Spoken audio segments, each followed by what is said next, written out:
Horse, we got this cool fellow right here who is an alum of the Cinderella story, Mr. Ross Monks. We're going to let you go ahead and introduce yourself furthermore. Hey, good afternoon. As Smoochie said, I'm Ross Monks, buddy of James. James and I hang out at the Hornets games, and he's invited me to come on the podcast, so I'm glad to be here. Thanks for having me. Man, no problem No at problem. all. Love having you over here. Now, of course, you were rooting for a particular team, an alum. Absolutely. It was not Loyola Marymount.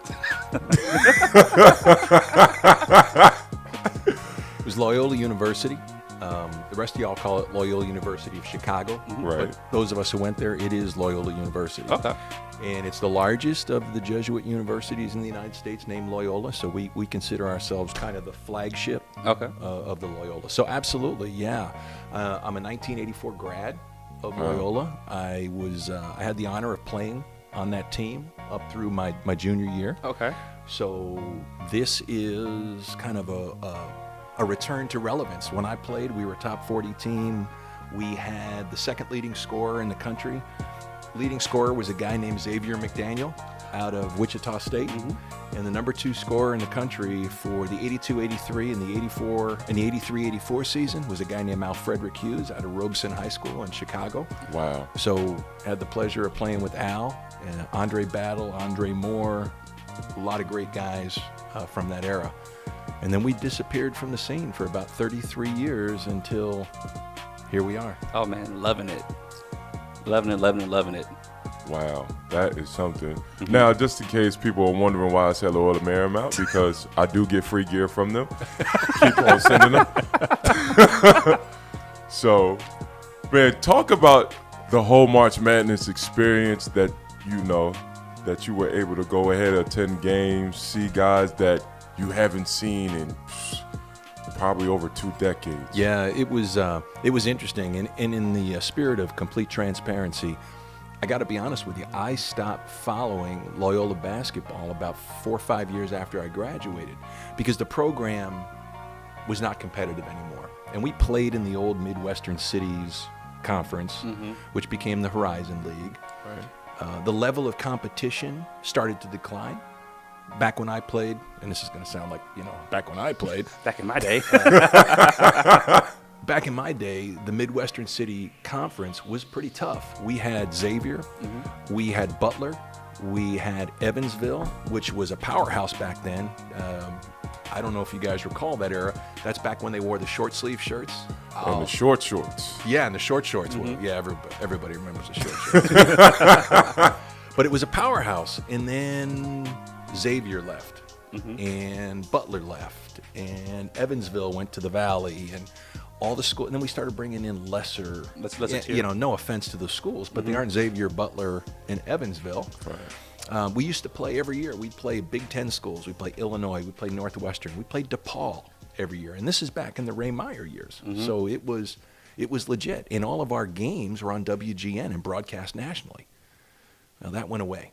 And so the program kind of declined. A lot of us we started working, raising families. We had other things to do. And then all of a sudden this year, well, I'll take it back, 7 years. I went to the alumni athletic department golf outing, and I met Porter Moser. Right. His first year on the job. Okay. Great guy, genuine guy, authentic guy, transparent guy. There's no guile about him. He is a great leader. And I said, well, I think we got something here. But it took him 6 years to put it all together. Thankfully, the school gave him that opportunity. I don't know that any big program's going to do that anymore. But he had that opportunity. He put it together. And I just started popping up on my news feed. Loyola is 25-4. I'm like, what? Right? So I checked out one of the last regular season games. It was played on the Ocho, ESPN. Yeah. And I saw it, and I saw phenomenal ball movement. I saw a team that could light it up from 3, and I saw this weird kind of juxtaposition of 2 completely different centers. You got the prototypical 1990s 6'9", 265 plow horse in Cameron Krautwig. And then you got this 6'5", lightning quick guy in Jackson, right? And I'm like, wow, that's pretty interesting. So we can go like 5 out, or we can go 1 in, 4 out, Yep. and everybody can shoot the 3. There's something here. So then I start following the MVC. But, still, I got this post-traumatic stress disorder from the last 33 years. I'm not going to fully commit, right? They got to prove it to me. So they run the table in the MVC. They blow Illinois State out in the final. Now, there's an interesting note about the Illinois State game. Porter Moser coached Illinois State up to 10 years ago, Right. and they fired him. Oh, Payback's a bear. yeah, it is. Yeah. Yeah, right? which was like one of the best storylines with the whole Loyola University, Chicago, and Illinois State. It was like his get back game. Yep. Yep. Because the same vision he had with Loyola, They it, could- it originated from Illinois State. Yep. As far as his recruiting process, his playing style, stuff that any other, it just never developed as well as Yeah. Loyola. So. They can, take time and patience to develop. Nowadays with coaches, they want it instant. They don't want to wait no more. I.e., Texas, Yeah. they will fire you after 2 seasons. Well, I mean, is it, and of course, you can, answer this question better than we can. Do you feel like it's just more of a microwave society as far as programs are concerned? Yeah, absolutely. Especially at the big programs, right? Because the school is making such an investment.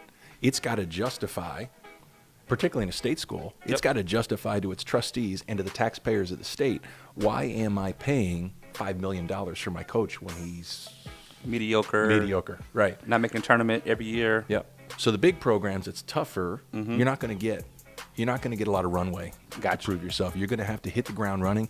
At most, you'll get 3 years. Basketball, maybe 3 years. Football, maybe 4. For get Right. your guys in, like i.e. football, Tennessee Butch Jones had. His guys finally came in. He can't produce, and they let him go. Yep. Like Lovie Smith at the University of Illinois. Exactly. So this is really his, I think, second full year. So he'll get one more gimme, and then he's got to start. But I don't know if y'all were following Illinois football. I don't know that there's a reason to at this point, but they just landed a 5-star Really? quarterback. Okay. Yeah. Right. Yeah. So that's promising. Yeah. And Illinois football has been relevant since, early 2000s? Yeah, Rashawn Mendenhall. Oh, wow. Yeah. That name. Yeah, and Juice Williams, I Yep. think, was Yeah. like the last legit. Big name. I want to think, was it 2005 they went to the Rose Bowl? And got blown out. But they went to the Rose Bowl. Yes, it did. Yeah, that's when you start worried about participation trophies. Yeah. I remember my home ex-roommate was a SC fan. SC against Illinois. Oh, no. Yeah. As long as you make it, it's like 60 bowl games now. So Yep. if you make one of them, It's progress. that's, yeah. Yeah, in fact, I think there's a Ball is Life Bowl next year. Is that? Look, if we could get one, We'll take it. I don't know what cool stuff we'll give you, but You come on the show, yeah, coaches. that's it, man. Now, back when you were playing, the recruiting was completely different than what made you pick Loyola University? So first of all, you make the assumption I got recruited. I didn't. Okay. And I was a walk-on. Oh, okay. Right. Wow. And the big difference between then and now is the internet. Right? It's everybody who's a decent player, who's got any future, who's got any runway, you can look up on YouTube. Right? It makes recruiting it makes acquiring targets that much easier. Now you still got to land it, right? You still got to go out and bring the Talk target to 'em, in, yeah. right? Right.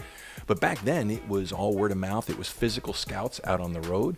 Loyola's center of mass for their recruiting was the Chicago Public League and the Chicago Catholic League, and we did well. But we were competing with DePaul, who was a bigger program Right. back then. We were competing with Illinois, Marquette, the Midwestern Notre Dame. Oh, Right. yeah. They're all working that market. But as soon as for two things. First of all, the internet and ESPN, 24-hour news cycle, 24 hours of college basketball.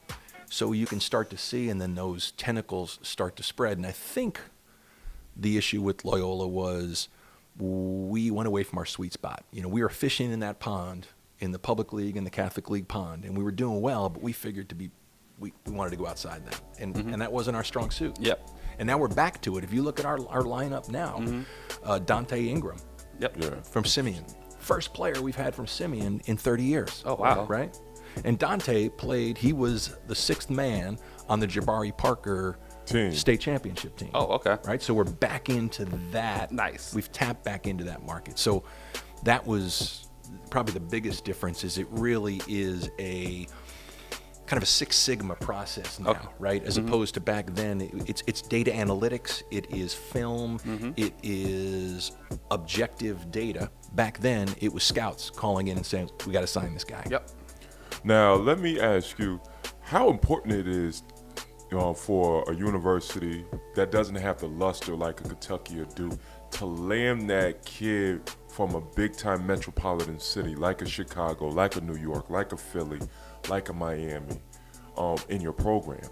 So it's huge, but the chances of doing it are very slim. Yep. There's only a few times a D Wade is going to go to Marquette, Yep. right? Because those big programs have now established themselves as pipelines to the NBA. So if I've got NBA skills, I'm more likely to go play for Coach Cal. Yep. Because Coach Cal has got a history of putting guys in the NBA, developing guys in the 1 year he has them, and they're all lottery picks, Yeah, true. right? But I think where our wheelhouse is that second level of guys, right? That we can bring guys on who aren't going to go one and done, and then we can start to build the culture, we can build the system, and they'll play as a team. I mean, you look at the ball movement on a team like Loyola compared to the ball movement on a UK or You see, like UK, Kevin Knox is just coming down jacking shots. exactly. That's all he does. Right? Go back and replay the K-State game or replay the Nevada game. Yeah. Count the number of passes in each possession. There's kind of there's a cool command that you can hear Porter Moser yelling, and it's 0.5, 0.5. That means in a half second, you got to decide, are you passing, are you driving, are you shooting, are you passing and cutting? And I don't want you hanging onto the ball for more than a half a second. Gotcha. Right? And that facilitates or that drives ball movement. Yep. Right. And I have a question. So we talked about this earlier. I like a team better with more leadership, skill, develop. And I feel that's better for the NCAA, in my opinion. If you look at the Final Four teams, it's all been teams that develop over time. Not too many one and done players in this Final Four at all. So I'm liking the fact I prefer a team with more skill, development than a one and done team, personally. Although it's always fun to watch Malik Monk, drive from the perimeter and throw Yeah. down on somebody, right? Right. So I like both styles. Both? Okay. And I can appreciate both styles. I can only play the one style, right? But I can't play any styles anymore. But but I can appreciate both. Okay. Now, it seems like it's a wave. You go from the classic, we're going to do all 4 years at school, to I call it the O.J. Mayo, the Beasley era where you just get guys, 5-star recruits picking random schools To showcase their skills. for that 1 year. And now we're getting to that powerhouse, I want to say the AAU era of basketball, where we're just going to get as many 5-star recruits as we can because we all played on the same AAU. We're just going to all go to this one school. Like, how do you feel about the times of basketball changing? So first of all, I just hope there's no sponsors from USC or from Cincinnati because Smoochie just called them random schools. A little bit. Hey, look, if I get free gear from you, I love you. Like, Yeah. You're nothing to me. Not kidding. So I don't know if you want to go down this path, but I think I don't want to use the word conspiracy, but the agreement between the NBA and the NCAA to refuse to let kids like a Michael Beasley, like an O.J. Mayo, like, for example, today if LeBron was a senior in high school, to force him to go to college, right. And one takeaway when you go to a Final Four that you can't help but come away with is how much money is being made Yeah. Right. on young fellas playing basketball, right? Right. Where do we get the audacity to tell somebody you can't earn money for a year, You got to come feed this machine. Exactly. You got to feed this business because it is a business. Exactly. I'll send you some photos later. When you show up at your hotel and your hotel is wrapped 30 feet high with pictures of your team, and every wall in your hotel is vinyl wrapped with pictures of players, and you get a goodie package like I've laid out in front of you, and you pay what you have to pay to be in that environment, you understand there's billions of dollars that were made this past weekend in San Antonio. So where do we get off telling these kids, I'm sorry, you can't go to the NBA and make money. Exactly. You need to go to the NCAA for a year, do your time, and move on. Right. Yeah. Now, with me, I like the era where you don't necessarily have to go to Duke. You know, I tell this to kids all the time. If you're good, you're good. You going to nothing, you know, not knocking Coach K or, you know, anybody at Kentucky.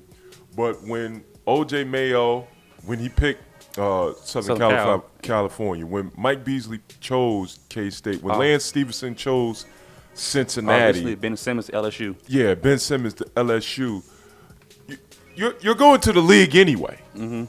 So let's see what you got at these programs where the focal point is on you. Because when you get to the league, the focal point is going to be on you if you're hot stuff. Yes. So let's just really see where you could take your team, how far you could take your team. And like with Ben Simmons, you remember that year, I thought he gave up on LSU. Well, with him, I just felt like someone told him, hey, look, man, you're going to get a check. Chill out. Play 20 games. Just give them enough. Yeah. I kind of saw that working for SEC Network. Yeah. He would sit out. He's on the bench, like, don't care. Like, all right, I'm going to the league in April, May. So, yeah. Why am I worried about? Give me 20 games and then, okay. But who's to blame for that attitude? Exactly. Right? You force him to go. So we created that. When I say we're the consumers who are going spending ridiculous money to go to NCAA games, right? So we feed the beast, and then we wonder why a young business person makes the decision he makes. He's protecting his investment. Yep. Right? So if he had, God forbid, had a career-ending injury at the end of his college career, what's he get? Nothing. He's probably got an insurance policy, Little right? Got an insurance policy. $500,000 insurance policy on himself. If, however, we had let him sign a rookie scale deal, Ben Simmons still would have been a lottery pick. Oh, yeah, definitely. Right? And then he's got generational wealth. Oh, yeah. Well, it's definitely when you put it that way, yeah. Right. All right, sorry to change the subject, guys. So, let's talk about we are completely off your lineup. Yes, we are. No, we're good. We do it all the time. So, let's get to the Final Four. Explain the process of getting to the Final Four, hotel, tickets, how the process works for being an alumni. Yeah, so it was a learning experience. Okay. And the funny story is, so I didn't go to Dallas. Okay. Because again, I'm still in the show me mode. Yeah. Right. But but I jumped on the train full time because the game's in Atlanta. Perfect. Right. Yep. So not a lot of investment to head down to Atlanta. Linked up with a buddy of mine in Atlanta. We went to the Sweet 16, had a blast. Came back. Elite Eight took my kids, Jackson and Jackson. Amy and Mindy, Jackson's girlfriend. So we went down to the game, and it's phenomenal. So I come out of the game, I'm out of the Elite Eight, and there's some UK fans who had stayed around because they just wanted to watch basketball, right? And they were hoping we beat K-State. And so we're celebrating, and we are just out of our minds happy, right? And then we walk out into the concourse at Phillips Arena, and it just dawns on me. I have no idea what to do. I've never been to a Final Four before. Yeah. I have no idea how to get tickets. I have no idea where I'm supposed to stay. I have no idea. And there's this older, probably my age, UK couple, and they're like, congratulations, you guys have the most fun team in the tournament this year. We hope you go all the way. Oh, thank you, ma'am. I don't know what to do. Yeah. And without missing a beat, she goes, get your hotel first, get your airfare second. The tickets will work themselves out. Okay. So if you're not going to go with the official package, that's great. That's great news, because I'm telling you, I went back to the hotel room and started Googling hotels, and as quickly as I'm clicking on them, they're selling out. Wow. Oh, Yeah, man. it is just, and it's just going, because up until that point, nobody, knows if you're gonna get there or not. Right. So the hotels start filling up. And then if you're on the alumni mailing list, you start getting hit probably 45 minutes to an hour after the game. They start hitting you up. Hey, congratulations, we've made it to the Final Four. Here's your official package. Wow. So they've already got airfare, hotel, and ticket packages. So that's nice in that They do it for you. they do it for you, but you pay for that convenience. Oh yeah. It was pretty pricey. And what I also learned was so the NCAA controls distribution of all the tickets. Okay. They tell the schools what to charge. They tell the schools the graphics to use. It's like, send this package out. Put your players' pictures in, send the package out. Wow. And the best seats come with the most expensive packages. Gotcha. Right?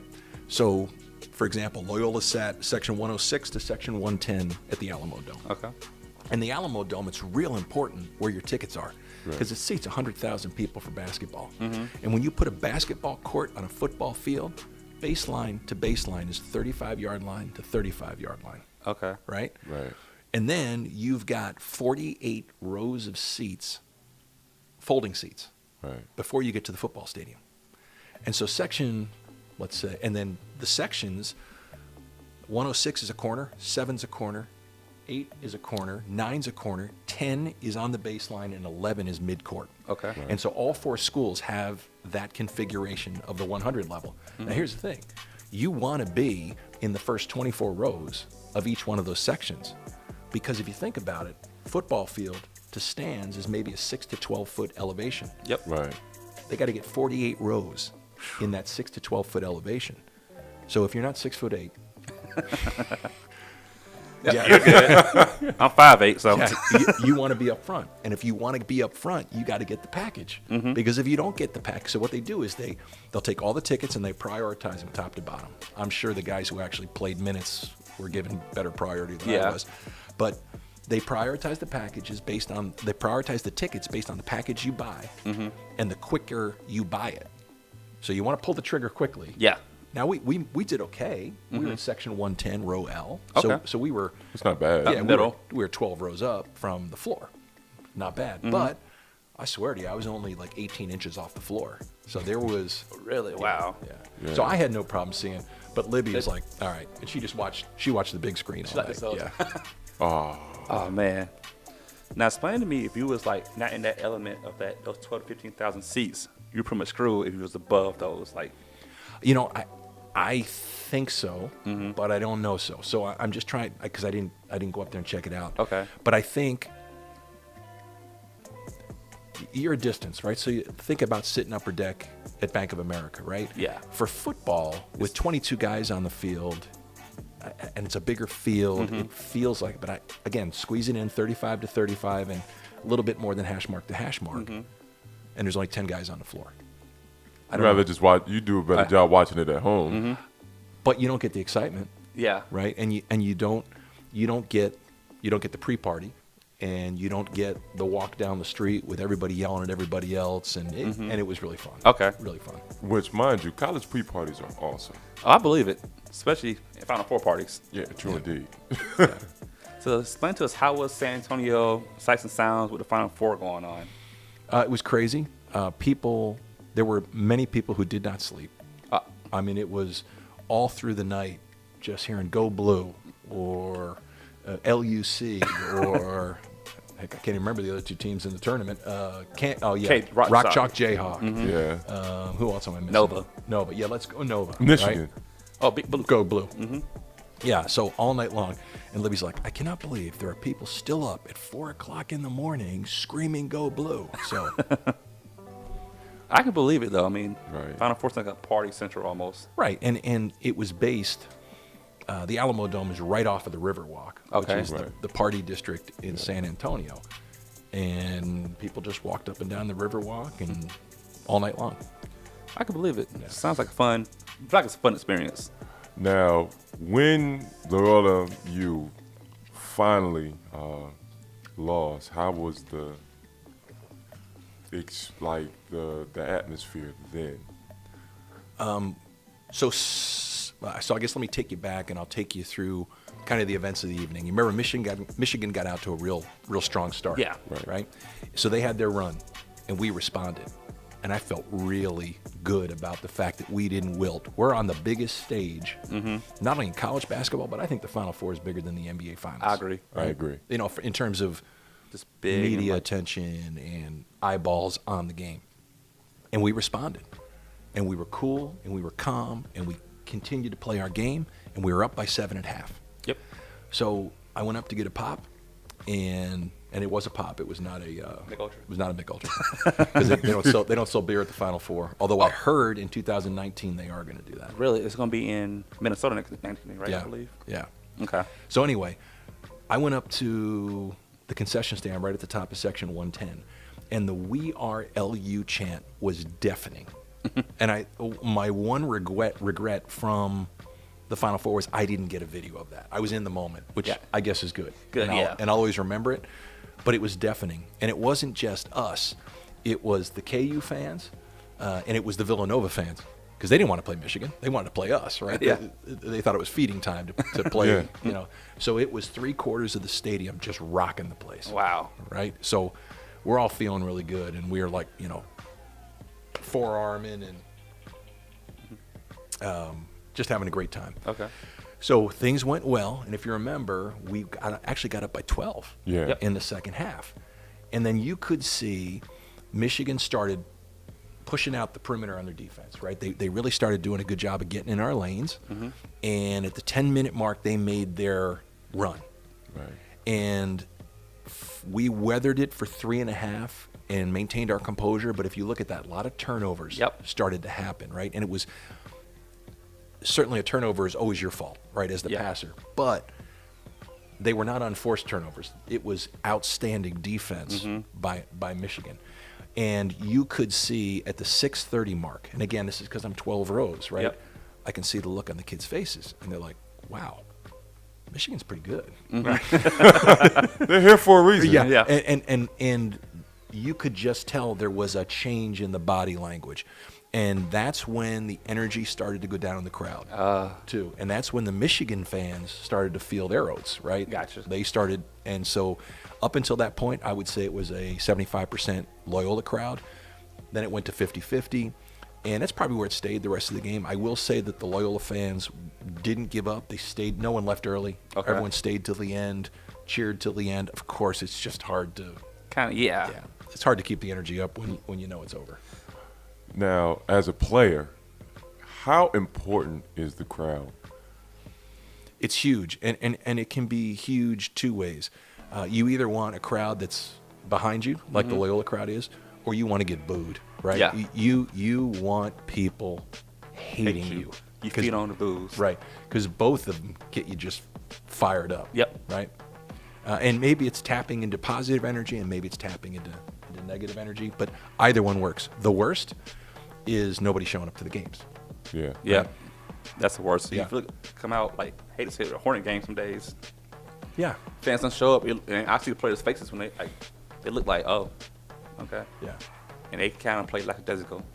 Yeah, it's tough, especially at the end of a long season. Yeah. Right. You need some juice to get you going. It's you got to be intrinsically motivated to be a good athlete, but intrinsic motivation tends to wane 20 games into a college season Yeah. or 70 games into an NBA season. Yeah. Yeah, true. Man. That is wow. So that sounds like a great experience. Like, Yeah, if you get the opportunity, definitely take it. Okay. And it's one of those bucket list kind of things, right? that's been my goal. I think I'm going to shoot for the Atlanta Final Four in 2020. Atlanta Final Four it is. 2020, we already calling it. It's recorded. And I'll tell you right now, I'll commit to taking you to the Loyola pregame party. Okay. Love it. Yeah, I will be there with you. Now, you're seeing the roster, you being a Loyola alum, do you see any NBA talent on the roster? So I'm like the worst judge of whether, as my son will tell you, I'm a terrible judge of NBA talent. Guys I thought should have absolutely killed it have not. Like I'm a huge Lance Stevenson fan. Okay. Huge. Apparently a little bit off on that one. Gotcha. I'm not going to talk about the negative ones, but there have been plenty of guys I thought were can't misses and missed. The difficult thing is, if you look, and I've just got the Loyola lineup here, I think there are some guys. I like this Marcus Towns, the junior, 6'4" kid out of New Jersey, tough guy, 6'4", 210. So he's got an NBA body. He could play the two. I like, and it all depends on his development, our center, Cam Krutwig. Now, I'll definitely like him. And is he a senior this year? He's a freshman. He's a freshman? Yeah. I like to see him next year as being one of the focal points for you guys' offense because, 6'9", can rebound at a high rate, traditional, back to the basket. Guys, got a great array of post moves. You don't see that in the NBA now, man. And you know. And another one, they've got a kid that transferred from New Mexico. And I actually saw him in the gym working out before the Final Four game. Now I will butcher his name, but his first name's Aher and his last name's Uguak. Okay. And he came from Canada, so he kind of flew under the radar. Went to New Mexico, didn't get much time. Okay. He is an athletic 6'7". Nice. Athletic 6'7", built, very muscular, very athletic, hard worker. He's in the gym working up a sweat, and so I'm looking forward to see what he's like next year too. So you got to give us a bold prediction for you guys next season. So I think we return a lot of talent. Only 3 guys out of the rotation graduate. Our freshman center had a coming out party on the largest stage in basketball against a future lottery pick. I mean, Mo Wagner. Oh, it's gonna be It's like Dirk Light. Right? Yeah. He's like a young Dirk, right? And in fact, didn't Dirk do a shout out to Mo Wagner? I think after the game against y'all, he gave a big shout out to him. Yeah. So Cam had a great game on a big stage against a phenomenal player, a phenomenal 5. He's a stretch 5. So I feel really good about that. I think Marcus Towns is our best player. Okay. He's coming back. Now, Dante Ingram, I think, performed better this year, but I think Towns has got the best talent. He's got runway. He's got the best talent, Okay. and he's a beast. We apparently have some good recruits. I haven't done the scouting report on them. So at the end of the day, that's the positives. So the negatives are we're not going to sneak up on anybody this year. Yeah, they're gonna follow you up. We become the biggest game on everybody in the Missouri Valley Conference's schedule for next year. So the question is, how do we react? Yep. So flipping back to the positive side, we got a great coach. Yeah. Now, and this is my last question. Sister Jean, please, what makes Sister Jean so important to the program? So, first of all, she's a sweetheart. She is sharp as a tack as a 98-year-old. So I got to tell you a funny story. So we were at the Elite 8 game, and my daughter, Amy, wants to go up and get a picture with Sister Jean. So the guy who is watching her is an old buddy of mine. He used to be the trainer. Now he's associate athletic director. So I go up, can we get a picture? Oh, yeah, come on up. So Amy is in the frame with Sister Jean, and my buddy Hitch starts to wander in the frame. And Sister Jean, without missing a beat, without breaking her smile, just grabs him by the hip and pushes him out of it.